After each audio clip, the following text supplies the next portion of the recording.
One of the most common questions I get regularly is how do I actually pick my positions and how do I manage positions when they go in and out of ranges is one of the key things. And I suppose finally is what to do with rewards and how to utilize them. Now, again, I harp on about this on a lot of different videos, but you need to have some sort of strategy plan in place. It doesn't need to be complicated. It can be very simple, something like this I have here. And what you want to do is you want to put it on a piece of paper, have it beside you, and have a goal in mind of what you want to do. For me personally, my goal here is I want to build up an entire network or an entire portfolio of yield bearing assets for me, and it's going to allow me to constantly kind of grow the entire crypto bag without necessarily having to put money into it. So that's obviously my key goal. Again, I would love to be in another 10, 15, 20 years to be able to live off your crypto and yield farming and things like that. But again, they're long-term goals. You need to set yourself goals. So what I tend to do here is, like I mentioned previously, is I have my plan, I have my system in place. So stables, I have my blue chips long term, and obviously my DEGEN, which is a bit more out there, I suppose. I don't necessarily use that as much, and it's more of a kind of like a casino gamble, I suppose, play things. So what you want to do is you want to set yourself exactly what your goals are. If you're not sure how to set yourself the goals, let me know. Join the Discord. We can go over a few different things. Have a chat about different areas. And again, key here is to help as much people as I can learn about crypto and start growing their positions for them. What I tend to do when I'm in and out of ranges, I suppose, is the key thing here. First, we'll tackle. So at this moment in time, I'm currently in this position on Ethereum, USDC, and again, this is used on the base chain, and I'm focusing on using it through PancakeSwap. So this is getting me 180% APR, and in this scenario here, I got into it, and there's videos already showing this. I think I got into it around somewhere around here, I think, or maybe in around this area, in the middle of the range, and I was.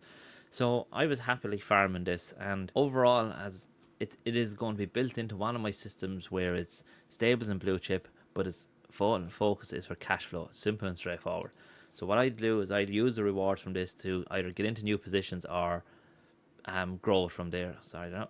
But what you want to do then is, as I mentioned, I was in it over here. I'm farming away, farming happy out, and next minute, boom, we dropped to the lower end of the range. Now my position went from 2,500, dropped down to 2,000, I think 400. I was out of range. I was down $100, and I think, down around here. So most people will panic. What'll happen is they'll close their position, they'll get in back into the LP range again. But obviously, because in permanent loss, you're getting in with, instead of 2,500, you're getting in with 2,400. So straight away, you're at a loss, and you're already down money. Now, when I was at a loss down here, I think I was after earning roughly $50 of rewards, and my position was 2,400. So I was down $50. But the key thing here is I held out here for a position because I know this can happen with LPs a lot. You can go in and out of range, but if you have a range that you're comfortable with over a period of time, then you have to kind of understand where it's going. Now, I didn't think the markets were going to plummet. If I did, I probably would have closed my position. So I held on to it. We went back into range for just a few hours there, one of the days, around the 4th of August. And then we potted around the bottom of it for most of the day. And then we went back out of it again for another day and then back into it. And we're well back into it again. And at this moment in time, and I'll quickly show you here if I can. This is the position I'm in now. So now it's 2,522. We're up $22 on the LP position.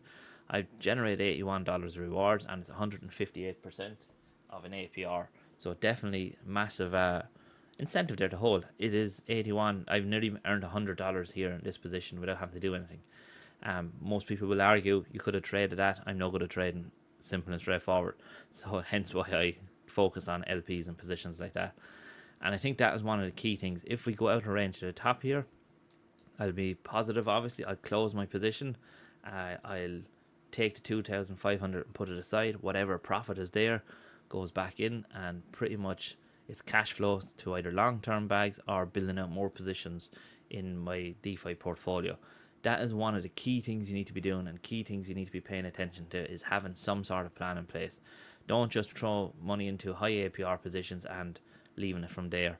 Again, what I tend to do is I'd convert the stable coins over here, because obviously I'm a firm believer. I think that obviously Sonic is going to have a massive DeFi movement, that what I want to do is position myself perfectly. So again, I jump over here to Swapx. Again, shout out to Swapx for sponsoring. And more than likely I will jump into a pool like this where this was going to earn me the Swapx token, which what I intend to do is I sell roughly 40% of it again to generate more cash flow. And but what I also do then is I use their token and convert it to voting, which allows me to vote each week to earn a small fee, small revenue from that. And I'll quickly show you this. I think on this wallet I might have had some of them.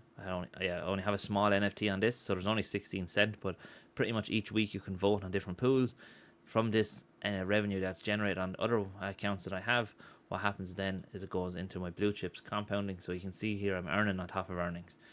So that is pretty much one of the biggest common questions that I have, I suppose, is understanding about impermanent loss and how to manage positions when they go in and out of range. I think the key here is once you build a strategy and a plan behind it, you have an idea of where things are going. So hopefully it helps people. Let me know in the comments if it did. Again, if you're interested in learning more about this kind of stuff, definitely worth checking out my website. Join the free Discord link. If you're interested in even learning how to get into different pools, I have this free guide. Again, the link will be in the description. You're more than happy to get that if you want to also. So look, thanks very much for watching, and I hope everyone has a great day.